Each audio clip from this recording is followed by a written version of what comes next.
تو آپ نے بارڈر پار کا پسندیدہ رنگ پہنا ہوا ہے قادر؟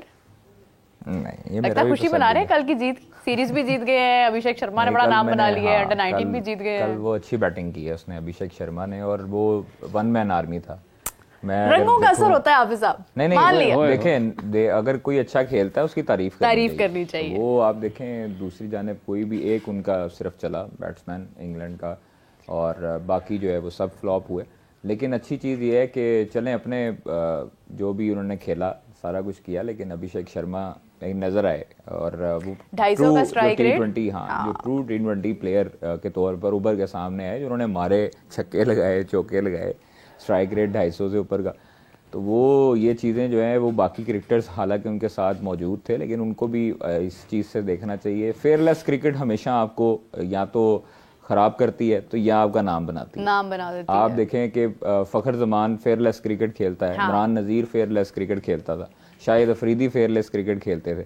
جو فیئر لیس کرکٹ کھیلتا رہا ہے اس کا نام بنتا رہا ہے، وہ سکور بھی کرتا رہا ہے. مطلب اب سائم کھیلتا ہے فیئر لیس کرکٹ، وہ کھیلتا ہے، اس کا نام بنتا ہے، سکور کرتا ہے. روہت شرما کھیلتے ہیں. شروع کے دور میں اس کو پرابلم ضرور ہوئی لیکن اس نے پھر ردم پکڑنا شروع کر دیا. شرجیل خان بھی اسی طرح آپ کے پاس ایگزامپل تھی. جو اوپنر آپ کے پاس جو آپ کے پاس ون ڈاؤن میں جو مڈل آرڈر میں جو فیئر لیس کرکٹ کھیلتا ہے اسی کا ہی ہمیشہ طور پر بول بالا ہوتا ہے. لوگ اسی کو پسند کرتے ہیں.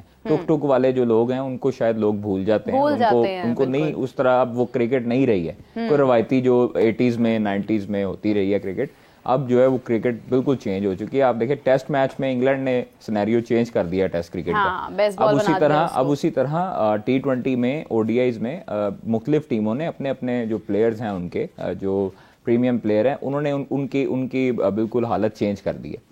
تو اچھی چیز ہے، انڈیا جیتا ہے، مبارک ہو جی، آپ کو بھی مبارک ہو، سب کو انڈیا کو بھی مبارک ہو. تو اچھی اس نے اننگ کھیلی ہے، اس کی تعریف کرنی چاہیے. یہ تو ایسے جیسے شادی کارڈ پہ مبارکباد نہیں لکھی، بالکل وہ ویسے ہی قادر خواجہ صاحب نے مبارکباد دی ہے فیئر لیس کرکٹ کی. اس میں کوئی شک نہیں ہے. میرا جیسے ابھی قادر بتا رہے ہیں کہ انہوں نے بڑی اچھی بیٹنگ کی ہے. بڑا آپ چیلنج ہوتے ہیں جب آپ ٹاپ کلاس بالنگ کے خلاف کھیلتے ہیں.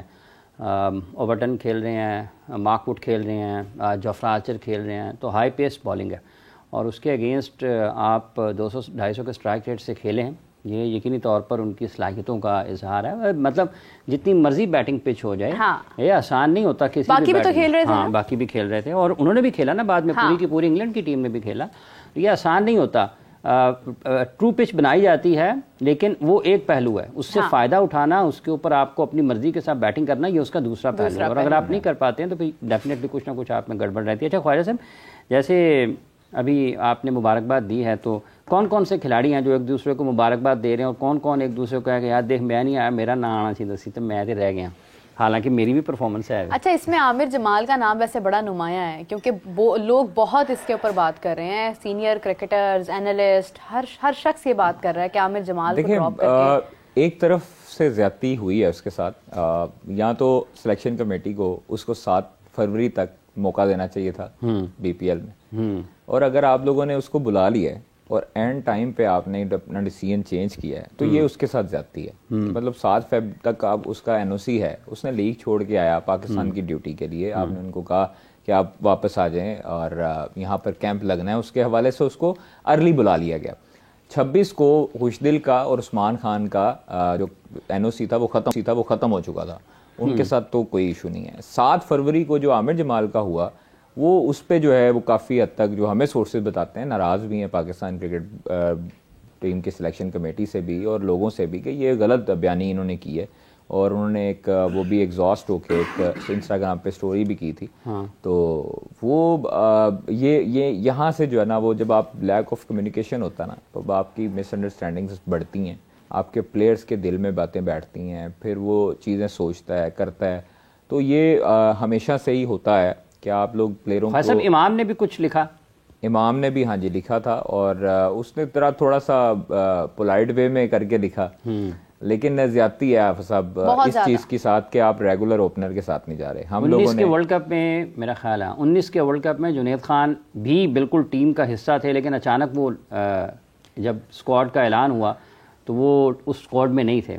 تو پھر ایک تصویر ان کی بہت وائرل ہوئی جو انہوں نے ٹیپ لگائی اپنے، ٹھیک ہے، اور انہوں نے کچھ لکھا نہیں, انہوں نے لکھا اور ٹیپ لگائی, تصویر لگا دی, اور یہ کتنی تکلیف سائلنٹ ایک میسج تھا بٹ وہ ہرٹ کیا لوگوں کو, ایگو ہرٹ کیا, اور پھر بعد میں انہوں نے ڈیلیٹ کیا اس کو, لیکن ہاں میرے خیال میں اچھا منہ پر ٹیپ لگانا بھی غلط ہے. اچھا چیزیں یہ ہیں, آپ دیکھیں کہ کئی کریکٹرز ایسے تھے. اچھا ایک اور آگے بڑھے گا, لیکن یہ امام سینٹرل کانٹریکٹ میں تو نہیں ہے. نہیں ابھی عامر جمال ٹیسٹ نہیں ہوا, عامر جمال ابھی تک, عامر جمال ہے, وہ تو ہے میرے خیال اس میں ہے نا سینٹرل ہے. تو کیا عامر جمال نے اگر کچھ لکھا ہے تو کیا وہ قواعد و ضوابط کی خلاف ورزی کے مرتکب ہوئے ہیں؟ کوئی اس پر کام بھی ایسا کچھ نہیں ہے, اور شاید انہوں نے انسٹاگرام کی سٹوری اس کے بعد ڈیلیٹ کر دی, کیونکہ لوگوں نے بعد میں کمنٹس وغیرہ کیے ہوئے تھے کہ مل نہیں رہی ہے. تو جس ٹائم پہ انیشیل انہوں نے کی تھی تو میری نظر پڑی تھی, تو میں نے اسکرین شاٹ لے لیا, ہاں میں نے دیکھ لیا. تو میں نے کہا خیر آپ دیکھیں, آپ کوئی بھی انسان ہو نا, آپ جب اس کو بلا کے اس کو امید دیں اور اس کے بعد اس کو کہیں کہ جی سوری یہ ہو گیا, یہ ڈیسیژن چینج ہو گیا, تو وہ غلط چیز ہے. اچھا ایسا تو نہیں ہے, ایسا تو نہیں ہے کہ پاکستان کرکٹ بورڈ نے ان کے لیے ان کی سہولت کے لیے کیا ہو, کیونکہ بعد میں وہاں سے فلائٹس کا بھی مسئلہ ہو گیا نا, کھلاڑیوں کو جہاز بھی نہیں مل رہے تھے, تو ان کو سہولت کیا, پلیئرز کو بقایا پیسے بھی نہیں مل رہے, جہاز بھی نہیں مل رہے, حارث بھی پھنس گئے وہاں پہ, حارث بھی پھنس گئے ہیں. تو کافی حد تک ہاں یہ بھی ہو سکتا ہے, انہوں نے سوچا ہوگا پاکستانی پلیئر احتیاطی تدابیر اٹھائیں گے. لیکن میں آپ کو ایک چیز بتاؤں, دیکھیں اب وہ سلیکشن کمیٹی کا ہے, ساری چیزیں ہیں, فہیم کی بھی نو ڈاؤٹ بہت پرفارمنسز ہیں, اور کہاں پہ اب all rounder as a all rounder حافظ صاحب نہ کریں, ہے پرفارمنس.